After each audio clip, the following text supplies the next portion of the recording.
Hi ಎಲ್ಲರಿಗೂ ನಮಸ್ಕಾರ. Welcome back to my channel.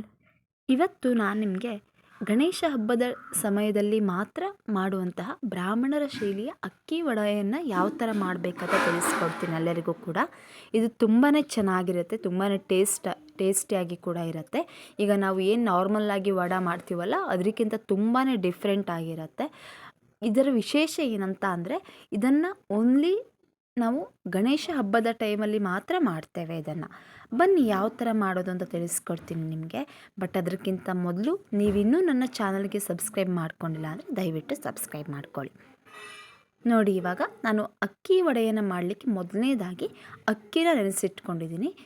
ಇದನ್ನು ನೀವು ಒಂದು 3-4 ಗಂಟೆ ನೆನೆಸಿಡ್ಬೇಕಾಗತ್ತೆ, ಜಾಸ್ತಿ ನೆನೆಸಿಡುವಂಥ ಅವಶ್ಯಕತೆ ಇಲ್ಲ. ಹಾಗೆ ಅದಾದಮೇಲೆ ನಾನೇನು ಮಾಡಿದ್ದೀನಿ ಅಂದರೆ ಅಕ್ಕಿನ ನೀಟಾಗಿ ಒಂದು ಸೀರೆಯಲ್ಲಿ ಹರಡಿದ್ದೀನಿ, ಅಥವಾ ನೀವು ಯಾವುದಾದ್ರೂ ಟವಲ್ ಇದ್ದರೂ ಕೂಡ ಹರಡ್ಕೋಬೋದು. ಅದು ಅಕ್ಕಿ ಹೀರ್ಕೊಳ್ಳುತ್ತೆ ಚೆನ್ನಾಗಿ, ಅದ್ರ ಸಲುವಾಗಿ. ನೋಡಿ, ಇವಾಗ ಏನೆಲ್ಲ ಬೇಕಂತ ನೋಡ್ಕೊಂಬರೋಣ ಅಕ್ಕಿ ವಡೆನ ಮಾಡಲಿಕ್ಕೆ. ಇಲ್ಲಿ ನಾನು ಒಂದು 3/4 ಬೌಲ್ನಷ್ಟು ಅಕ್ಕಿನ ತೊಗೊಂಡಿದ್ದೀನಿ. ಇದನ್ನು ನೆನೆ ಹಾಕ್ಕೊಂಡಿರೋ ಅಕ್ಕಿ. ಹಾಗೆ ಸ್ವಲ್ಪ ಹಸಿಮೆಣಸಿನ್ಕಾಯಿ ತೊಗೊಂಡಿದ್ದೀನಿ ಖಾರಕ್ಕೆ.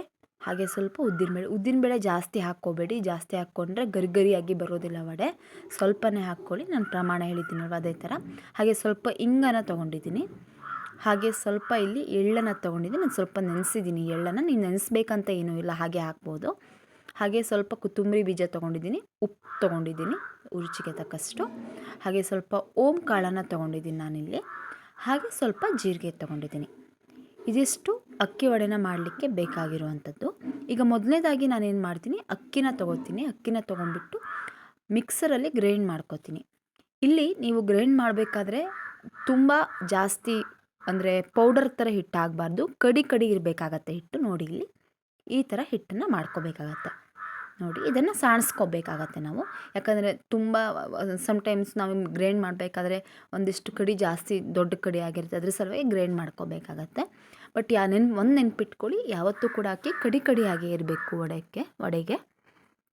ನೋಡಿ, ಈ ಥರ ನಾನು ಸಾಣಿಸ್ಕೊಂಡಿದ್ದೀನಿ, ರೆಡಿ ಆಗಿದೆ. ಇವಾಗ ಈಗೇನು ಮಾಡ್ಕೋತೀನಿ ಅಂತ ಹೇಳಿದ್ರೆ, ಅದೇ ನಾನೇನು ಗ್ರೈಂಡ್ ಮಾಡ್ಕೊಂಡಿದ್ದೀನಿ ಅದಕ್ಕೆ ಸ್ವಲ್ಪ ಉದ್ದಿನಬೇಳೆನ ಹಾಕ್ಬಿಟ್ಟು, ನೆನೆಸಿರೋ ಉದ್ದಿನಬೇಳೆನ ಹಾಕ್ಬಿಟ್ಟು ಗ್ರೈಂಡ್ ಮಾಡ್ಕೋತಾ ಇದ್ದೀನಿ.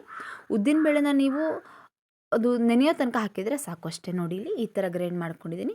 ಈಗ ಇದಕ್ಕೆ ನಾನೇನು ಮಾಡ್ತೀನಿ ಅಂದರೆ ಜೀರಿಗೆ, ಓಂಕಾಳು, ಹಾಗೆ ಎಳ್ಳು, ಉಪ್ಪು, ಹಸಿಮೆಣಸು ಎಲ್ಲದನ್ನು ಹಾಕಿ ನೀಟಾಗಿ ಗ್ರೈಂಡ್ ಮಾಡ್ಕೊತೀನಿ. ಇದು ತುಂಬ ಸ್ಮೂತಾಗಿ ಬರಬೇಕಾಗತ್ತೆ ಪೇಸ್ಟು.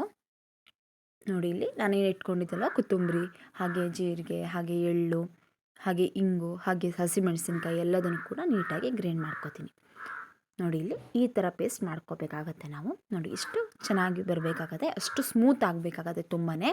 ಯಾಕಂದರೆ ಇವಾಗ ನಾವು ಅಕ್ಕಿ ಹಿಟ್ಟನ್ನು ಕಲಿಸ್ಕೋಬೇಕಲ್ವ ವಡೆಗೆ, ಅದು ನಾವು ಈ ಏನು ಪೇಸ್ಟ್ ಮಾಡ್ಕೊಂಡಿರ್ತೀವಲ್ವ ಇದರಿಂದನೇ ಕಂಪ್ಲೀಟಾಗಿ ಕಲಿಸ್ಕೋಬೇಕಾಗತ್ತೆ. ನೀರನ್ನು ಬೇಕಾದರೆ ಯೂಸ್ ಮಾಡಿ ಅಷ್ಟೇ, ಜಾಸ್ತಿ ನೀರನ್ನು ಯೂಸ್ ಮಾಡಲಿಕ್ಕೆ ಹೋಗಬೇಡಿ. ಜಾಸ್ತಿ ಯೂಸ್ ಮಾಡಿದ್ರಿ ಅಂತಂದರೆ ತುಂಬ ಅದು ಸ್ಮೂತ್ ಆಗಿಬಿಡುತ್ತೆ, ಮೆತ್ತ ಆಗಿಬಿಡುತ್ತೆ, ನಿಮಗೆ ಮಾಡಲಿಕ್ಕೆ ಬರಲ್ಲ. ನೋಡಿ, ಇದನ್ನು ಕರೆಕ್ಟಾಗಿ ನೀಟಾಗಿ ಕಲಿಸ್ಕೊತಾ ಇದ್ದೀನಿ. ನೋಡಿ, ಆ ಮಿಕ್ಸಿಗೆ ಏನಿತ್ತಲ್ವ ಅದಕ್ಕೆ ಸ್ವಲ್ಪ ನೀರು ಹಾಕ್ಕೊಂಡಿದ್ದೀನಿ. ನೋಡಿ, ಸ್ವಲ್ಪ ಅಂದರೆ ಸ್ವಲ್ಪನೇ, ಯಾವುದೇ ಕಾರಣಕ್ಕೂ ಕೂಡ ನೀರು ಜಾಸ್ತಿ ಹಾಕ್ಕೊಳ್ಳೇಬಿಡಿ, ನೀರನ್ನ ಯೂಸ್ ಮಾಡಲೇಬಾರ್ದು. ನೀವೇನು ಪೇಸ್ಟ್ ಮಾಡ್ಕೊಂಡಿರ್ತೀರಲ್ವ ಅದರಲ್ಲೇ ಕಲಿಸ್ಕೋಬೇಕಾಗತ್ತೆ. ನೋಡಿ, ಇಲ್ಲಿ ಈ ಥರ ವಡೆ ಹಿಟ್ಟನ್ನು ರೆಡಿಯಾಗಿದೆ, ಕಲಿಸ್ಕೊತೀನಿ. ಇದನ್ನು ಕರೆಕ್ಟಾಗಿ ನಾರಬೇಕಾಗತ್ತೆ ಕರೆಕ್ಟು. ನೋಡಿ, ಇಲ್ಲಿ ತುಂಬಾ ಹಿಟ್ಟನ್ನು ಚೆನ್ನಾಗಿ ನಾರಬೇಕಾಗತ್ತೆ, ಇಲ್ಲಾಂದರೆ ವಡೆ ಚೆನ್ನಾಗಿ ಬರಲ್ಲ, ಅದರ ಸಲುವಾಗಿ ಉಬ್ಬಿ ಬರಲ್ಲ ವಡೆ, ಅದರ ಸಲುವಾಗಿ. ಟ್ರಸ್ಟ್ ಮೀ, ಇದು ತುಂಬಾ ಚೆನ್ನಾಗಿರುತ್ತೆ, ಟೇಸ್ಟ್ ಕೂಡ ತುಂಬಾ ಚೆನ್ನಾಗಿರುತ್ತೆ. ಬಟ್ ಇಲ್ಲಿ ನೀವು ಮಾಡಬೇಕಾದ್ರೆ ತುಂಬಾ ಕೇರ್ಫುಲ್ಲಾಗಿ ಮಾಡಬೇಕಾಗತ್ತೆ. ಯಾವುದೇ ಕಾರಣಕ್ಕೂ ಕೂಡ ನೀವು ಜಾಸ್ತಿ ನೀರನ್ನು ಹಾಕ್ಲಿಕ್ಕೆ ಹೋಗಲೇಬಾರ್ದು. ನೀರನ್ನು ಹಾಕಿದ್ರಿ ಅಂತ ಹೇಳಿದ್ರೆ ಮತ್ತೆ ಹಿಟ್ಟು ಸ್ಮೂತ್ ಆಗಿಬಿಡತ್ತೆ, ಅದರ ಸಲುವಾಗಿ ಮೆದು ಆಗಿಬಿಡತ್ತೆ, ವಡೆ ಬಂದು ಗರಿಗರಿಯಾಗಿ ಬರೋದಿಲ್ಲ. ಅದರ ಸಲುವಾಗಿ ಇದು ರೆಡಿ ಆಗಿದೆ. ಇದನ್ನು ನಾನು 1-2 ಗಂಟೆ ಕಾಲ ನೆನೆಸಿಟ್ಕೊಂಡಿದ್ದೀನಿ. ನೆನೆಸಿಟ್ಕೊಂಡ್ಬಿಟ್ಟು ಇವಾಗ ಏನು ಮಾಡಿದ್ದೀನಿ, 1 ಗಂಟೆಯಿಂದ 2 ಗಂಟೆ ನೆನೆಸಿಟ್ಕೊಂಡಿರೋ ಹಿಟ್ಟನ್ನು ತೊಗೊಂಡು ಇವಾಗ ಸಣ್ಣ ಸಣ್ಣ ಉಂಡೆಗಳನ್ನಾಗಿ ಕಟ್ಕೋತಾ ಇದ್ದೀನಿ. ನೋಡಿಲಿ, ಈ ಥರ ನೀವು ಗಟ್ಟಿ ತಿಕ್ಕಿ ಉಂಡೆನ ಕಟ್ಕೋಬೇಕಾಗತ್ತೆ. ನೋಡಿಲಿ, ಇದ್ರ ಒಂದು ನೆನಪಿಟ್ಕೊಳ್ಳಿ, ಕನಿಷ್ಠ ಪಕ್ಷ 1-2 ಗಂಟೆ ಆದರೂ ಕೂಡ ನೀವು ಕಲಸಿರೋ ಹಿಟ್ಟನ್ನು ನೆನೆಸ್ಕೋಬೇಕಾಗತ್ತೆ. ನೋಡಿ, ಈ ಥರ ನಾನು ಉಂಡೆ ಕಟ್ಕೊಂಡಿದ್ದೀನಿ. ಕಟ್ಕೊಂಬಿಟ್ಟು ಇವಾಗ ಇದನ್ನು ಬರಿತಾ ಇದ್ದೀನಿ. ನೋಡಿ, ಇಲ್ಲಿ ಬಟ್ ಇದು ಕರೆಕ್ಟಾಗಿ ಬರ್ತಾ ಇಲ್ಲ. ಅದರ ಸಲುವಾಗಿ ಒಂದು ಸಣ್ಣ ಬಾಳೆ ಎಲೆ ತೊಗೋತೀನಿ, ಅದ್ರ ಎಡೆಗೆ ಹಾಕ್ಕೋತೀನಿ ಅದ್ರ ಕೆಳಗಡೆ ಸ್ವಲ್ಪ. ನೋಡಿ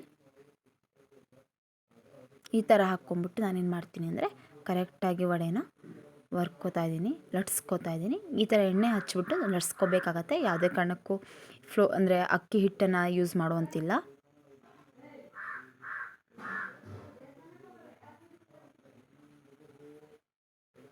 ನೋಡಿ ಇಲ್ಲಿ ಈ ಥರ ಲಟ್ಸ್ಕೋಬೇಕಾಗತ್ತೆ ನಾವು. ಶೇಪ್ ಕರೆಕ್ಟಾಗಿ ಬಂದಿಲ್ಲ ಅಂದರೆ ಏನು ವರಿ ಮಾಡ್ಕೋಬೇಡಿ. ನೀವು ಈ ಥರ ಮಾಡ್ಕೊಂಡು ಆದಮೇಲೆ ಅದು ಸ್ವಲ್ಪ ಶೇಪ್ ಬಂದಿಲ್ಲ ಅಂದರೆ ಅದು ಸರಿ ಮಾಡ್ಬೋದು. ನಾವು ಈ ಥರ ವಡೆನ ಮಾಡ್ಕೋಬೇಕಾಗತ್ತೆ. ಇಲ್ಲಿ ನೋಡಿ ಗೈಸ್, ಇಲ್ಲಿ ಏನಾಗತ್ತೆ ಅಂತ ಹೇಳಿದ್ರೆ ವಡೆ ಬಂಡಿ ಅನ್ನೋದು ಇಷ್ಟು ಕಾದಿರಬೇಕಾಗತ್ತೆ, ಹೊಗೆ ಏಳಬೇಕಾಗತ್ತೆ. ನೀವು ಸ್ವಲ್ಪ ಕಡಿಮೆ ಇದ್ದರೂ ಅಂದರೆ ವಡೆ ಚೆನ್ನಾಗಿ ಬರಲ್ಲ, ಉಬ್ಬು ಬರಲ್ಲ. ಈ ಥರ ಕಾಯಬೇಕಾಗತ್ತೆ. ಇದಕ್ಕೆ ನಾನು ಇವಾಗ ವಡೆನ ಬಿಡ್ತಾ ಇದ್ದೀನಿ. ನೋಡಿ ಇಲ್ಲಿ ಎಷ್ಟು ಚೆನ್ನಾಗಿ ಉಬ್ಬು ಬಂದಿದೆ ನೋಡಿ. ಇದೇ ಥರ ಮಾಡಿಕೊಂಡ್ರೆ ಆಯಿತು. ಎಲ್ಲದನ್ನು ಕೂಡ ಇದೇ ಥರ ಮಾಡ್ಕೋತೀನಿ ನಾನು. ನೋಡಿ ಇದು ಎಷ್ಟು ಚೆನ್ನಾಗಿ ಬಂದಿರುತ್ತೆ. ಇದು ಉತ್ತರ ಕನ್ನಡದ ಕಡೆ ಬ್ರಾಹ್ಮಣರು ಮಾಡುವಂತಹ ಸಿಂಪಲ್ ವಡೆ, ಚೌತಿ ಹಬ್ಬದಲ್ಲಿ ಮಾಡುವಂಥ ವಡೆ ಇದು. ಚೌತಿ ಹಬ್ಬದಲ್ಲಿ ಮಾತ್ರ ಮಾಡ್ತಾರೆ, ಅಂದರೆ ಗಣೇಶ ಚತುರ್ಥಿ ದಿನ ಮಾತ್ರ ಮಾಡುವಂಥ ವಡೆ ಇದು. ನೋಡಿ ಇಲ್ಲಿ ಈ ಥರ ಮಾಡ್ಕೋಬೇಕಾಗತ್ತೆ. ನೋಡಿ ಎಷ್ಟು ಚೆನ್ನಾಗಿ ಬಂದಿದೆ ಅಂತ ನೋಡಿ, ಕ್ರಿಸ್ಪಿಯಾಗಿ ಬಂದಿರುತ್ತೆ. ತೋರಿಸ್ಕೊಡ್ತೀನಿ ನಿಮ್ಗೆ ಇವಾಗ. ಇದೇ ಥರ ನಾನು ಎಲ್ಲದನ್ನು ಕೂಡ ಹಾಕ್ಕೋತೀನಿ. ನೋಡಿ ಇಲ್ಲಿ ಇದೇ ಥರ ಎಲ್ಲದನ್ನು ಕೂಡ ಮಾಡ್ಕೋತೀನಿ. ಒಂದು ನೆನ್ಪಿಟ್ಕೊಳ್ಳಿ, ಈ ಬಂಡಿ ವಡಕ್ಕೆ ಬಂಡಿ ಮಾತ್ರ ಏನಿರುತ್ತೆ ತುಂಬಾ ಚೆನ್ನಾಗಿ ಕಾಯಬೇಕಾಗತ್ತೆ. ಅದರ ಸಲುವಾಗಿ ನೋಡಿ ಎಷ್ಟು ಚೆನ್ನಾಗಿ ಬಂದಿದೆ ನೋಡಿ. ಈ ಥರ ನಾನು ನೋಡಿ ಇಲ್ಲಿ ಎಷ್ಟು ಕ್ರಿಸ್ಪಿಯಾಗಿ ನೋಡಿ, ಜಸ್ಟ್ ಅದು ಮಾಡಿದ್ರೆ ಹುಡಿ ಹುಡಿ ಆಗುತ್ತೆ, ಅಷ್ಟು ಚೆನ್ನಾಗಿ ಬಂದಿದೆ ವಡೆ. ಖಂಡಿತ ಒಂದು ಸಲ ಟ್ರೈ ಮಾಡಿ. ಗಣೇಶ ಹಬ್ಬಕ್ಕೆ ಬೇರೆ ಬೇರೆ ಥರದ ಕಜ್ಜಾಯಗಳನ್ನು ಮಾಡ್ತಾ ಇರ್ತೀರ, ಈಸಿಯಾಗಿ ಏನು ಮಾಡಬೇಕಂತ ನೋಡ್ತಾ ಇರ್ತೀರ. ಸೊ ಅಂಥ ಟೈಮಲ್ಲಿ ಇದನ್ನು ಮಾಡ್ಕೊಳ್ಳಿ, ತುಂಬಾ ಚೆನ್ನಾಗಿ ಬರುತ್ತೆ. ಎಲ್ಲರೂ ಕೂಡ ಒಂದು ಸಲ ಟ್ರೈ ಮಾಡಿ ಹೇಗೆ ಬಂದಿದೆ ಅಂತ ಕಾಮೆಂಟ್ ಮಾಡಿ. ಹಾಗೆ ಎಲ್ಲರಿಗೂ ಕೂಡ ಶೇರ್ ಕೂಡ ಮಾಡಿ ಈ ವಿಡಿಯೋನ. ಸಪೋಸ್ ನಿಮಗೇನಾದರೂ ನಾನು ಹೇಳಿರೋದ್ರಲ್ಲಿ ಗೊತ್ತಾಗಿಲ್ಲ ಅಂದರೆ ಯಾವ ಥರ ಹಿಟ್ಟನ್ನು ಹದ ಮಾಡೋದಿರ್ಬೋದು, ಆ ಹಿಟ್ಟಿನ ಪ್ರಮಾಣದ ಬಗ್ಗೆ ಇರ್ಬೋದು, ಏನೇ ಗೊತ್ತಿಲ್ಲ ಅಂತಂದರೂ ಕೂಡ ಕಾಮೆಂಟ್ ಮಾಡಿ. ನಾನು ಎಲ್ಲರಿಗೂ ಕೂಡ ಆನ್ಸರ್ ಮಾಡ್ತೀನಿ ನಿಮಗೆ, ಏನೇ ಡೌಟ್ ಇದ್ದರೂ ಕೂಡ. ಹಾಗೆ ನಾಳೆಯಿಂದ ನಾನು ನಿಮಗೆಲ್ಲರಿಗೂ ಕೂಡ ಹೆಲ್ಪ್ ಆಗಲಿ ಅಂತ ಹೇಳಿ ಗಣೇಶ ಚತುರ್ಥಿಗೆ ಮಾಡುವಂತಹ ಸಿಹಿ ಕಜ್ಜಾಯಗಳ ಬಗ್ಗೆ ವಿಡಿಯೋಸ್ನ ಅಪ್ಲೋಡ್ ಮಾಡ್ತಾ ಹೋಗ್ತೀನಿ.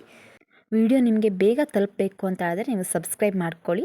ಆಗ ನಾನು ಅಪ್ಲೋಡ್ ಮಾಡಿದ ಕೂಡಲೇ ನಿಮಗೆ ನೋಟಿಫಿಕೇಷನ್ ಬರುತ್ತೆ. ಆಗ ಈಸಿಯಾಗಿ ನೋಡಿಕೊಂಡು ನೀವು ಗಣೇಶ ಚತುರ್ಥಿಗೆ ಸಿಹಿ ಕಜ್ಜಾಯಗಳನ್ನು ಮಾಡ್ಕೊಳ್ಬಹುದು. Thank you.